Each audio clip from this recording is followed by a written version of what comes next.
안녕하세요. 미국 주식으로 부자 되기 미주분입니다. 자, 대한민국 상위 1%의 부자가 되려면 순자산이 29억 정도가 있어야 된다고 하더라고요. 이 기사에서 보면.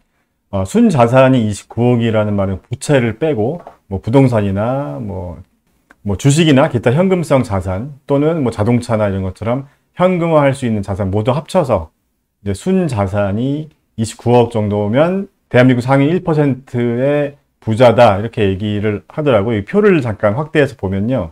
2021년 기준으로 대한민국 상위 10% 부자에 들려면 순자산이 9억 7,300만 원 정도 있어야 되고 5% 부자에 들려면 13억 3,500만 원 정도, 그리고 1%가 29억 2천만 원, 그리고 0.5%가 38억 7,800만 원 정도고요. 그 다음에 대한민국 상위 0.1% 부자가 되려면 순자산 기준 76억 8천만 원 정도가 있어야 된다고 합니다. 그리고 상위 1% 부자들은요, 연평균 소득이 가구 합산입니다. 2억 1,571만 원이라고 해요. 그러니까 예를 들어서 부부가 같이 벌면 부부가 버는 합산 금액이 2억 1,571만 원이니까 각 부부가 각각 연봉 1억 이상은 된다는 얘기로 볼 수 있겠습니다. 자, 그래서 제가 궁금해서요, 미주부 구독자분들을 대상으로 이렇게 설문조사를 해봤어요.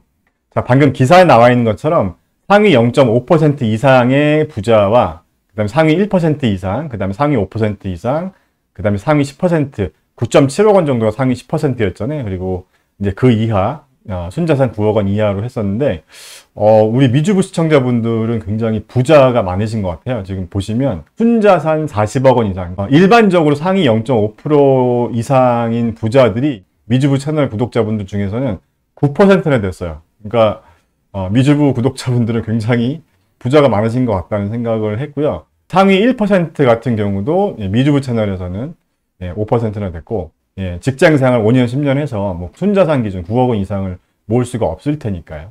꼭 상위권이라는 기준이 꼭 금전적인 기준으로 상위권이라고만 등급을 매기는 것도 좀 웃긴 것 같아요. 그러니까 예를 들어서 내가 하는 일이나 내가 하는 내가 몸담고 있는 분야에서 실력으로 또 상위권으로 있을 수도 있는 거니까요.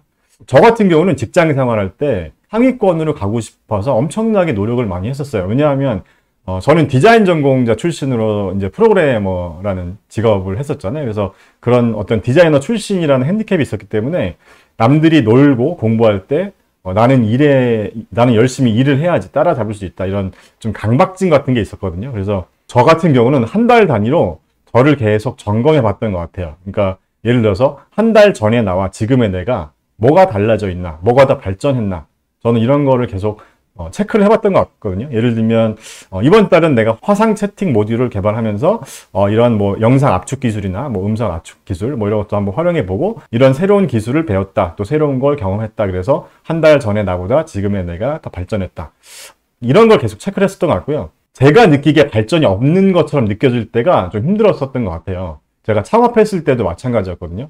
제가 상위권으로 가기 위해서 되게 열심히 일을 했던 것 같아요. 제가 사업을 한 16년 정도 하고 이제 회사를 인수합병했는데, 제가 사업하면서 정말 되게 많은 위기가 이제 있었는데 파산 고비도 되게 많이 있었고요.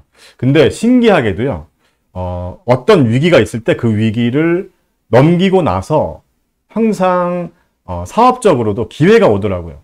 제가 그런 경험을 반복해서 하다 보니까 다시 또 위기가 오면 이런 생각이 들더라고요. 또 나에게 기회가 오겠구나 하는 생각으로 그 기회가 어떤 기회일지를 계속 생각해 봤던 것 같아요. 그러니까 제가 지나고 나서 생각해 봤을 때 그때 나한테 이런 기회가 있었는데 내가 준비가 안 돼 있어서 그 기회를 놓쳤었구나, 그런 생각을 했던 적이 있었거든요. 그래서 기회도 준비된 사람들만 잡을 수 있다고 하잖아요. 자, 그래서 결과적으로 제가 위기를 겪고 그걸 해결해 나가는 과정에서 저도 더 발전을 했었던 것 같거든요.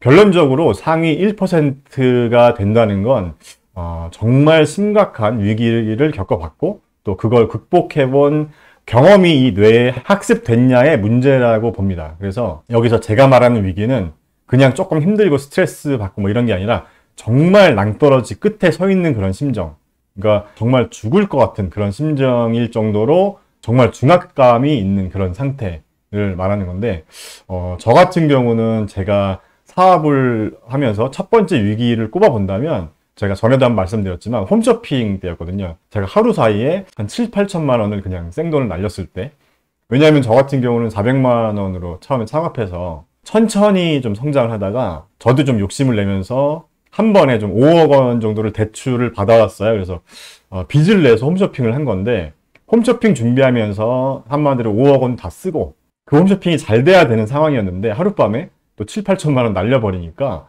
그때 진짜 죽고 싶었거든요. 왜냐하면은 제가 홈쇼핑 한다고 물건도 한 10만 개 정도 굉장히 많이 찍어놨어요. 그래서 그 물건을 팔아서 또 제조사 결제를 해줘야 되는 뭐 그런 상황이었는데, 뭐 제조사 결제를 또 못 해주면은 또 회사가 뭐 부도가 날 수도 있는 거고, 그래서 그때 제가 막 그 물건을 어떻게든 팔려고 되게 엄청나게 발로 뛰어다니면서 새로운 판로를 개척하려고 되게 정말 노력을 많이 했었어요. 그래서 그런 노력에 그때 저희 회사가 해외 수출이 별로 없었거든요. 근데 그때 막 발로 뛰면서 뭐 홍콩이나 대만, 뭐 말레이시아, 뭐 태국, 뭐 국내 같은 경우는 올리브영에 입점도 하게 됐었고요. 결과적으로 이 위기를 기회로 바꾸는 계기가 된 거죠. 제가 예전에 말레이시아 홈쇼핑 런칭했을 때는 KBS 다큐 3일에서도 촬영을 왔었거든요. 아마 보신 분들이 계실지 모르겠는데, 자, 주식 투자도 이 사업과 다르지 않은 것 같아요. 그러니까 제가 사업을 하면서 위기를 어떻게 극복하고 그런 과정을 통해서 제가 또 스스로 발전한 것 같다는 말씀 드렸었는데, 결국 상위권으로 올라가기 위해서는요, 이런 위기를 극복하는 과정을 통해서 새로운 기회가 온다는 경험을 한 번은 해봐야 될 것 같거든요. 한 번은. 그래야지 우리 뇌가 그 한 번의 기억을 가지고 계속 이제 반복할 수 있는 그런 능력이 생기는 것 같아요. 자, 그래서 주식 투자도 저는 다르지 않다고 생각하는데, 우리가 주식 하시는 분들 2022년이 굉장히 큰 위기라고 할 수 있잖아요. 뭐 인플레이션이나 금리 인상이나 양적 긴축이나 뭐 전쟁 이슈 등등 악재가 많았어요. 앞으로도 좀 쉽지 않을 것 같고. 자, 이런 위기에서 여러분들은 어떻게 하고 계신가요? 저도 이제 유튜브 영상들 이것저것들 보면 어떤 전문가 분들은 이렇게 말씀을 하시더라고요. 그냥 주식 앱을 그냥 지워버리고 당분간 보지 말라고 하시더라고요. 근데 제 생각은 완전히 반대거든요. 그러니까 이런 위기 상황에서 위기를 극복하고 우리가 새로운 기회를 만들기 위해서 우리가 뭘 더 배우고 뭘 더 경험할 수 있는지를 생각해 봐야 된다는 거죠. 한마디로 더 바빠져야 된다는 거죠. 주식 앱을 지울 때가 아니라. 그러니까 이렇게 힘들 때일수록 우리가 더 공부하고 내가 더 발전하는 계기를 만들어야 된다는 거죠. 우리가 상위권으로 올라가려면. 자, 만약에 우리 계좌가 손실 중이라면 내가 어떤 판단을 잘못해서 그런 건지를 공부를 해봐야 될 거 아니에요. 그러니까 내가 재밌고 샀는데 쟤 때문에 내가 지금 이렇게 됐다, 이렇게 남탓만 할 게 아니라 내가 어떤 판단을 잘못했는지 공부를 해보고 다시 똑같은 또 실수를 하지 않도록 그런 공부를 해야 될 거 아니에요. 물론 내 판단이 맞을 수도 있죠. 내 판단이 맞았는데 지금처럼 전체적인 시장이 하락해서 손실 중인 종목도 있겠죠. 자, 아무튼 제가 중요하다고 생각하는 건 뭐냐면요, 지금과 같은 이런 위기 상황이 있을 때 이걸 어떻게 극복하고 내 스스로가 그걸 또 기회를 만들 수 있을지를 노력하면서 나를 발전시킬 수 있는 계기로 만들어야 한다는 거죠. 이걸 한 번이라도 경험해본 분들은 어떻게 해야 될지 아마 아실 것 같아요. 자, 주식 앱을 지우지 말라는 얘기가 주식을 사고 팔고 이런 걸 하라는 의미는 아니거든요. 좀 막연한가요? 저 같은 경우는 경기가 좋았을 때, 뭐 작년이나 재작년 한참 주식 올랐을 때 있잖아요. 경기가 좋았을 때나 지금처럼 또 경기가 안 좋을 때 기업에 대한 어떤 평가 잣대가 어떻게 바뀌는지를 계속 머릿속에 입력해 놓고 있거든요. 그러니까 어떤 기업이든지 어떤 그 기업이 가지고 있는 내재적인 가치가 있잖아요. 그러니까 그 기업의 내재 가치는 있는데 시장에서 경제 상황이나 경기 상황에 따라서 그냥 평가를 다르게 할 뿐인 거죠. 자, 제가 한번 쉽게 예를 한번 들어볼게요. 이게 쉬운 예가 될지 모르겠지만, 제가 만약에 농부예요. 근데 제가 농부인데 옥수수를 제가 재배한다고 한번 가정해 볼게요. 제가 1년 동안 열심히 옥수수 농사를 했다고 가정해 볼게요. 옥수수를 키우면서 뭐 비용이 많이 들어갔을 거 아니에요. 뭐 사람도 썼을 수 있고, 뭐 비료도 들어갈 수 있고, 여러 가지 이제 비용이 들어갔을 수 있으니까. 그래서 이런저런 비용을 감안해서 제가 원가를 계산해 보니까 옥수수 한 개당 이제 원가가, 생산 원가가 한 300원 정도라고 그냥 가정을 해 볼게요. 자, 그러면 이 옥수수를 팔아서 나도 먹고 살아야 되고, 뭐 자식들, 뭐 대학도 보내야 되고, 시집 장가도 보내야 되니까 옥수수 한 개당 원가는 300원이지만 한 600원 정도는 팔아야 나도 남는 게 있고 먹고 살 수 있다. 자, 옥수수 한 개의 평균적인 그냥 어떤 시세는 한 600원 정도가 되는 건데, 지금과 같이 뭐 어떤 전쟁 이슈 같은 게 있어서 옥수수 공급이 부족해지면 가격이 오를 수 있잖아요. 그러면 내가 옥수수를 600원이 아닌 뭐 1000원에 팔 수도 있는 거죠. 수요는 많아졌고 수요는 여전히 많고 공급은 부족하기 때문에.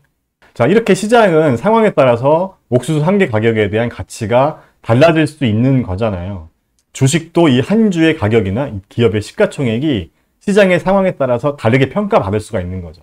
자, 이렇게 기업의 가치를 평가하는 방법도 정형화된 방법들이 있잖아요. 이걸 이제 기업의 내재 가치라고 또 얘기를 하는데, 우리가 시장에서 옥수수가 평상시에 거래되는 일반적인 가격을 말하는 것처럼요. 그런데 올해 같은 경우는 경기 침체 우려가 오면서 이런 기업의 내재 가치 대비 주가가 더 싸게 거래되는 경우도 있는 거죠. 물론 기업의 실적 악화 우려도 있지만 시장은 더 호들갑을 떨면서 주식시장의 가격을 더 떨어뜨리고 있는 거니까요. 그렇기 때문에 지금처럼 우리가 주식시장이 안 좋은 상황에서 공부할 게 있다는 거죠.